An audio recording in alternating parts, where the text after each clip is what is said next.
اعوذ باللہ من الشیطان الرجیم، بسم اللہ الرحمن الرحیم۔ Online lectures by Qasim انسجاد کے ساتھ آپ کی خدمت میں ایک دفعہ پھر حاضر۔ آج کا ہمارا ٹاپک بہت ہی اہم ہے اور سبسکرائبر کی فرمائش پر یہ ٹاپک ہم نے سٹارٹ کیا ہے۔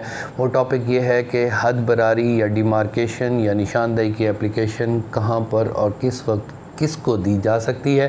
اس سے پہلے ہم اپنا لیکچر سٹارٹ کریں تو آپ سے گزارش ہے کہ اگر آپ نے میرا چینل سبسکرائب نہیں فرمایا تو اس کو سبسکرائب کر لیں تاکہ تمام ویڈیوز آپ تک پہنچ سکیں۔ بیل آئیکن کو کلک کر لیجئے گا اور اس ویڈیو کو آگے شیئر کیجئے گا تاکہ تمام لوگوں کو یہ قانون کی آگاہی آسانی سے فراہم ہو سکے۔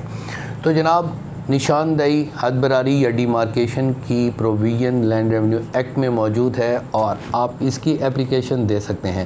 تو اپلیکیشن یقیناً زمین کے بارے میں ہوگی جو ایموویبل پراپرٹی ہوتی ہے۔ موویبل پراپرٹی جو ہوتی ہے وہ یقیناً کوئی جو پراپرٹی چل پھر سکے، جس طرح یہ میری اینک ہے یا میرا یہ لیپ ٹاپ ہے یا گاڑی ہے، یہ پراپرٹی جو موویبل ہوتی ہے۔ ایموویبل میں دو قسم کی پراپرٹیز کی پھر ڈسٹنکشن کی جا سکتی ہے، جس میں ایک شہری جائیداد ہے اور ایک ایگریکلچر لینڈ ہے۔ تو ایگریکلچر لینڈ کافی سارے اوورسیز کے لیے یہ میں نے ایشوز بھی دیکھے کہ وہ لوگ جو ہیں ان کی زمین یہاں پر موجود ہوتی ہے اور لوگ وہاں پر قبضہ کرنا شروع ہو جاتے ہیں۔ یا کھاتہ شریک ایک ایسا لفظ ہے جو کھاتہ شریک ایک ایسا حق دے دیا گیا ہے انگریز کے دور میں جو آج تک مسئلہ چلا آ رہا ہے۔ لیکن عام طور پہ تو یہ ہونا چاہیے تھا کہ جب کوئی پراپرٹی خریدتا ہے تو اس کا کھاتہ ایک علیحدہ بنا لینا چاہیے تھا، لیکن وہ پراپرٹی کوئی شخص بڑے مہنگے داموں میں ایک بھائی سے لے لیتا ہے فرنٹ پر، اور دوسرا بھائی 10 سال بعد پھر کیس کر دیتا ہے کہ جناب یہ کھاتہ شریک میں ہوں اور مجھے بھی فرنٹ پر برابر حصہ دے دیا جائے۔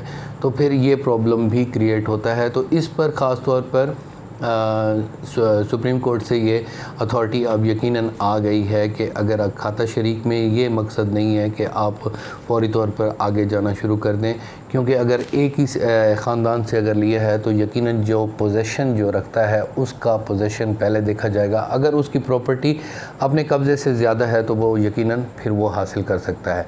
اس طرح خاص طور پہ اور بھی اوورسیز یا دوسرے پاکستانی دوستوں کے ساتھ میں نے جو انٹریکٹ کیا یا کویسچن یا میسیجز ان باکس میں یوٹیوب پر آئے تو وہاں پر یہ تھا کہ جناب ہماری زمین شہری جائیداد ہے اور شہری جائیداد میں کچھ لوگ جو ہیں نا ناجائز قابض ہو گئے، انہوں نے مکان بنا لیے ہیں اور اس کی ہم نشاندہی کر سکتے ہیں یا ڈیمارکیشن کر سکتے ہیں یا نہیں۔ تو ڈیمارکیشن آپ دونوں پراپرٹیز کی، چاہے وہ شہری جائیداد ہو یا ایگریکلچر لینڈ ہو، وہ آپ اپلیکیشن دے سکتے ہیں۔ عام طور پر لینڈ ریونیو ایکٹ کے مطابق یہ کلیئر کٹ اتھارٹی ہے کہ آپ ڈیمارکیشن کر سکتے ہیں۔ ڈیمارکیشن کا مقصد ہی یقیناً پٹواری اور تحصیلدار صاحبان نے یہی ثابت کرنا ہوتا ہے کہ ان کے ریکارڈ کے مطابق کہاں پر کس کا کیا قبضہ ہے، تو وہ اگر کریں تو کوئی مسئلہ نہیں ہے۔ لیکن عام طور پہ جو ہے ریونیو والے یہ خاص طور پہ کہتے ہیں کہ ہم اس پراپرٹی کو ڈیمارکیشن نہیں کر سکتے، آپ تقسیم کا دعویٰ کریں اور وہاں سے اپنا حصہ بنوا کرائیں۔ تو وہاں پر یہ تو ڈیمارکیشن میں یہ تو نہیں ہوتا کہ وہ آپ کو قبضہ دلانے کی کوشش کر رہے ہوتے ہیں تو یا آپ قبضہ لینے کی کوشش کر رہے ہوتے ہیں۔ آپ نے صرف اسیس کرنا ہوتا ہے کہ میری زمین کتنی ہے، میں مالک ہوں، مالک کا حق ہے کہ وہ ڈیمارکیشن کی اپلیکیشن دے دے، تو اس میں تو کوئی بری بات نہیں ہے۔ اور اسی طرح ریونیو اتھارٹیز کا بھی حق ہے کہ وہ اس بات کو کلیئر کریں کہ پراپرٹی اس کی ہے، قبضہ ہے تو اس کو لکھیں، اگر نہیں ہے تو وہ لکھیں، اور جو قابضین ہیں، ناجائز قابضین ہیں یا مزارعان ہیں، اس کو مزارع کے طور پہ لکھیں۔ تو یہ ڈیمارکیشن ایک قسم کی جب گرداوری کرتے ہیں تو تب بھی تو یہی ڈیمارکیشن والا سٹائل ہی ہوتا ہے نا کہ موقع پر جا کر وہ دیکھتے ہیں کہ کس کا قبضہ ہے۔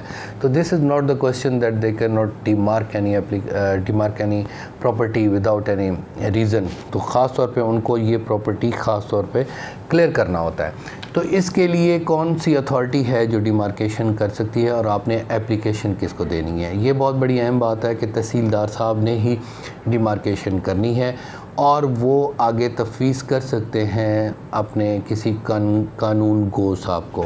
تو ایک لفظ کن گو عام طور پر غلط العام میں کہا جاتا ہے، اصل لفظ ہے قانون گو۔ وہ قانون گو کا ایک اور بھی عہدہ ہوتا ہے جس کو ہم گرداور کہتے ہیں۔ ایک ہی شخص کے پاس یہ دو اتھارٹیز ہوتی ہیں، گرداور اور قانون گو۔ قانون گو جو ہے آپ جو اس قسم کی اپلیکیشن ڈیمارکیشن وغیرہ میں جو ہوتا ہے وہ قانون گو ہوتا ہے۔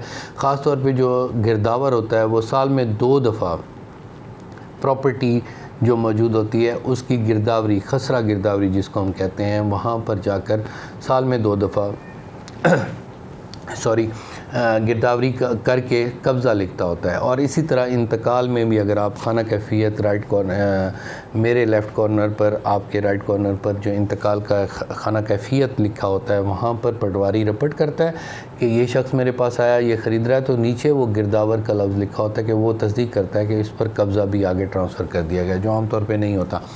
اور وہ آگے آپ وکلاء صاحبان کے لیے یہ اہم بات ہے کہ جب آپ گرداور کو کراس کر رہے ہوں کسی بھی کیس میں، تو وہاں پر انتقال کے بارے میں چیلنج کیا گیا ہو، تو آپ اس سے یہ سوال کر سکتے ہیں کہ یہ بطور گرداور آپ نے یہ جو مقابلہ کیا، اس کو کہتے ہیں مقابلہ پراپرٹی کا، کہ مقابلہ کیا ہے کہ واقعی یہ شخص جو زمین بیچ رہا ہے اس کا قبضہ ہے کہ نہیں ہے. تو یہ آپ سوال کریں گے تو آپ کیس جیت سکیں. بڑا ٹیکنیکل قسم کا سوال ہے بطور گرداور. تو بات وہیں پر آتے ہیں، وہاں پر وہ بطور گرداور نہیں جائے گا، قانون گو جائے گا، اور قانون گو وہاں پر موقع پر جا کر ایک رپورٹ تیار کرے گا. اس کو پہلے مارک کریں گے تحصیلدار صاحب، جانا انہوں نے خود ہے لیکن وہ تفویض انہوں نے کر دیا ہے، تو وہ جائیں گے. پٹواری بھی وہاں پر رپورٹ لکھے گا کہ یہ جناب کھاتہ نمبر اتنا ہے، اس میں اتنے کھاتہ شریک ہیں، اس میں اتنی ملکیت ہے، اتنی زمین ہے، اتنی کھاتے کی کل زمین ہے، اور اس شخص جو مالک ہے اس کی اتنی زمین ہے یا اس کے رشتہ داروں کی اتنی زمین ہے. اور اس کے بعد قبضہ لکھے گا کہ یہ جو خسرہ نمبران جو ہیں وہاں پر کس کا کیا کیا قبضہ ہے. اب دو قسم کے خسرے ہوتے ہیں، اس پر بھی میں آپ کو خاص طور پہ بات بتانا چاہوں. 1887 یا اس سے پہلے پہلا بندوبست ہوا، اور بندوبست ہونے کے بعد جو جمع بندی بنتی ہے اس کو ہم مثل حقیقت کہتے ہیں. اس کے علاوہ جو اشتمال ہوتا ہے اس کے بعد بھی مثل حقیقت ہوتی ہے.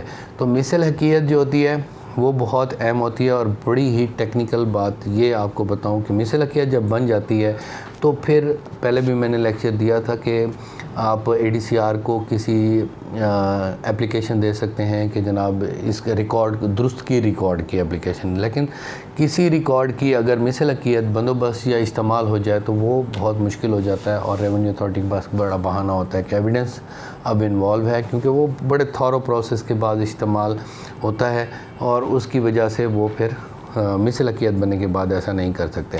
تو مثل حقیقت اگر بن گئی ہے تو پھر یہ چیلنج آپ نہیں کر سکتے.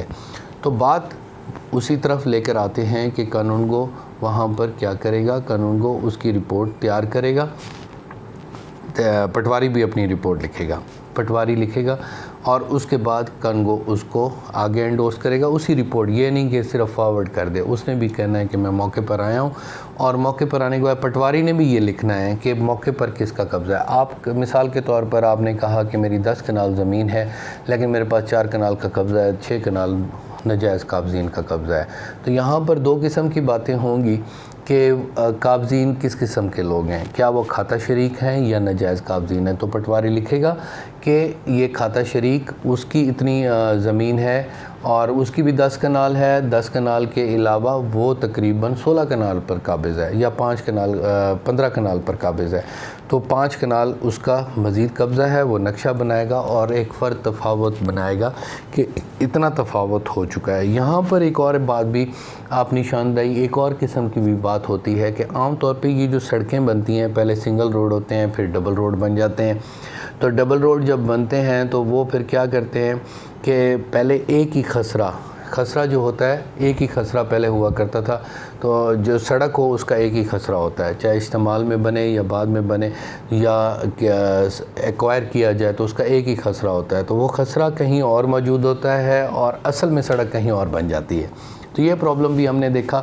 تو اگر آپ کی زمین ملکیت میں موجود ہے لیکن وہاں پر سڑک بن گئی ہے تو سڑک والی زمین بھی گئی اور دوسری آپ کی اپنی ملکیت بھی گئی. تو ایسے معاملات بھی ہوتے ہیں. میں نے سوٹ فور ڈکلیریشن بھی کیا تھا جس میں یہ کیا تھا کہ سڑک والی زمین ہماری ملکیت ہے اور سڑک کی جو زمین ہے وہ ہمارے قبضے میں ہے لیکن ہماری ملکیت میں نہیں ہے. تو وہ ملکیت جو سڑک جہاں پر موجود ہے، ہماری ملکیت سڑک والوں کو دے دی جائے، ہائی وے والوں کو، اور ہائی وے والوں کی جو زمین ہے وہ ہمیں دے جائے. تو یہ بڑا سوٹ فور ڈکلیریشن، دو قسم کے آپ اس میں نقشے بنا سکتے ہیں کہ یہ نقشہ جو ہے جز الف ہے، یہ جز بے ہے، اس کی وجہ سے ان دونوں کو ٹرانسفر کر دیا جائے.